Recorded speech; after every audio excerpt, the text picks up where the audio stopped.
boy. Well, so I just did the rear shocks on this thing. It's going to be kind of a general update. But if you guys recall, when I first got this car, it was making a really loud clunking noise from the rear end. This is why. I did replace both of the shocks, but this one was the back right one. I knew there was something wrong with that side, and I knew it was a shock because the last time I had the car off the ground, it was actually pretty easy to tell that. I just put a jack underneath that part there and just lifted it up, and sure enough it went clunk, clunk, clunk as it started, you know, going in like that as I was jacking up the bottom of it. And you guys can see all the fluid leaked out the top. This thing is shot. I've seen them bad before. I've seen them where, you know, there's a little bit of fluid left, but they'll still come up, but they'll come up very slowly. This one doesn't even want to do that. I have never seen one this bad before. This is the one on the other side, and I did go ahead and replace this one, but let's just show you guys how much of a difference there is. This one shoots right back up. Now, I could have gotten away with just replacing one, but when you do shocks, it's always a good idea to replace both of them. And I will say this, these were somewhat of a pain in the ass to change out, because both of the bolts that go through here, or both of the nuts rather that go to the pair of the bolts, they're 15/16. That's what size they are, which I've got that from my impact, but even with the impact, those damn nuts were like seized on there, and then I had to pound the bolts out. And I think that's because this car was a Bay Area car. I saw some stuff from San Jose, San Francisco, Bay Area, that kind of those kind of places. So that would explain why there's a little bit of rust on it. But other than that, it's just fine now. This was the problem end of the car.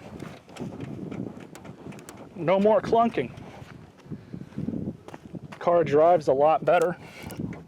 And I'm really happy with how that repair turned out. I really like this car. I like how it drives. I like how it handles. It's got more than enough acceleration.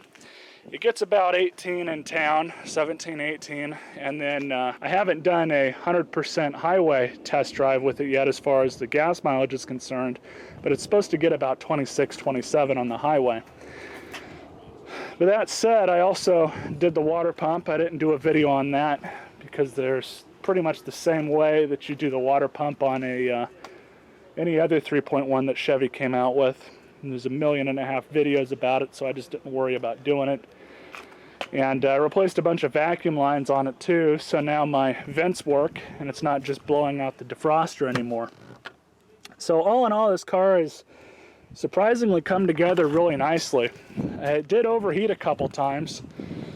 I guess not bad enough to do any damage. I did have that checked out, but it turned out that the thermostat had failed.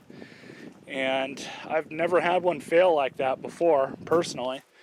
But I went ahead and replaced that, and it hasn't had an issue since. And I ended up replacing the water pump because the old one was leaking. And I kept losing coolant, and I didn't know where the coolant was going. But anyways, so that's a little bit of an update on the Lumina. Been pretty happy with it so far. So that's that part. Got to clean up all my tools, but before I get to that, show you guys another pickup here. I picked this up for free last weekend, and it was a pain in the ass to load into my little trailer over there. Me and my dad went and got it. Needs to be cleaned up. Needs definitely needs some things sorted with it, namely the steering, which is all seized up. But it's got a 22 horse V-twin Kohler on it, and it does have compression, so I'm not really too worried about that. The guy told me that he did have it running, but he just ended up letting it sit in his backyard for like 2 or 3 years under a tree. So, of course, when that happens, you run into a lot of problems with stuff seizing up or rusting or, you know, this and that. But it's got a 48-inch deck on it. This is your cutting height. It's got a beer holder. And there's the choke. It's It's really, I'd love to get this thing going. And then I don't know what I'm going to do with this one. I have to determine what it's worth and if it's even worth selling, but I might just keep this one for the sake of keeping it. But unfortunately, one thing that I don't like about this tractor is it's got a hydrostatic transmission, which these can be very problematic. It's not really an issue out here because all the ground is flat, but on hilly terrain or, you know, stuff of that nature, a lot of these have an issue with, you know, starting to perform really sluggish when you start trying to use them on terrain like that. And that'll cause these hydrostatic transmission boxes to basically fail prematurely. I was looking up a lot of stuff on these online after I first picked this thing up, and the Achilles heel of these is apparently the transmission. Unfortunately, it's not like you can just go on eBay and find one for $200-300 and be done with it and throw one in, and you know, like I could with that one. But a new transmission for this is about $800-900.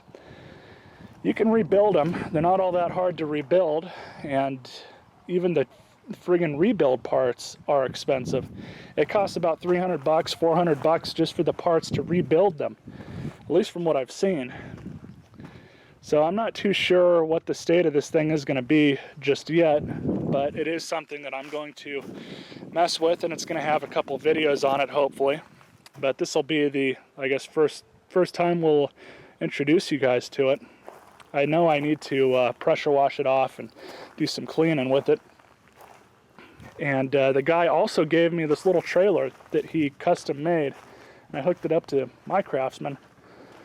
Need to replace the board on it, but he's got tires on the back that are solid rubber, so you never have to worry about them going flat.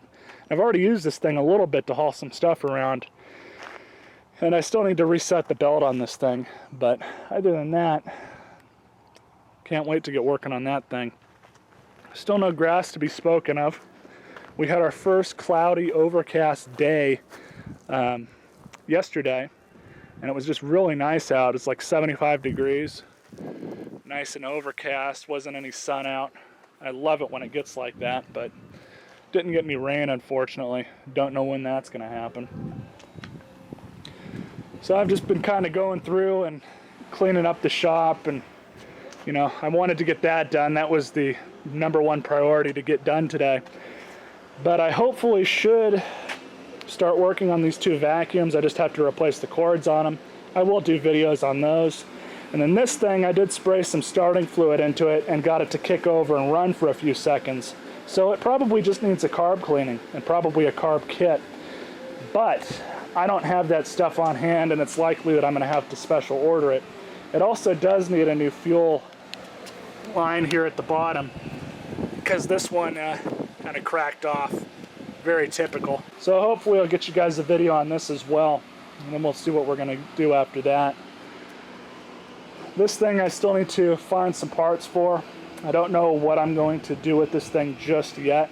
I know I got to find some new tines for it, but I don't know how much those are going to cost, and that's likely going to be the most expensive parts that I have to order for it. And it's tomorrow. I still have yet to get to the lawn tractor yet.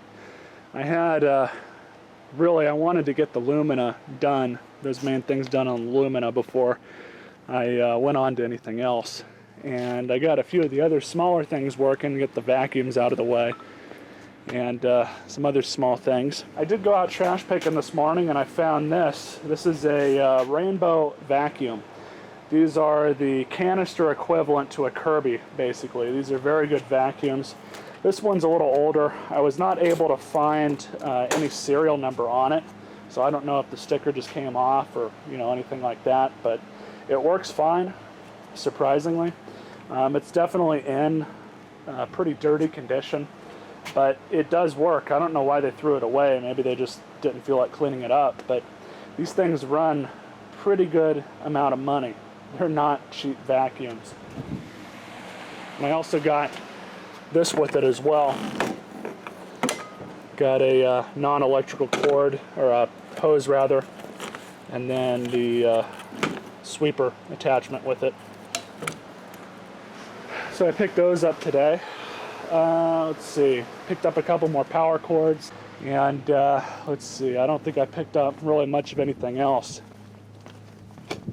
A coworker made a request though for me to keep on the lookout for some chain link fencing for him. He didn't need much, just about maybe 9-12 feet of it, and he's going to redo his backyard, and he wants to use chain link fencing to grade it.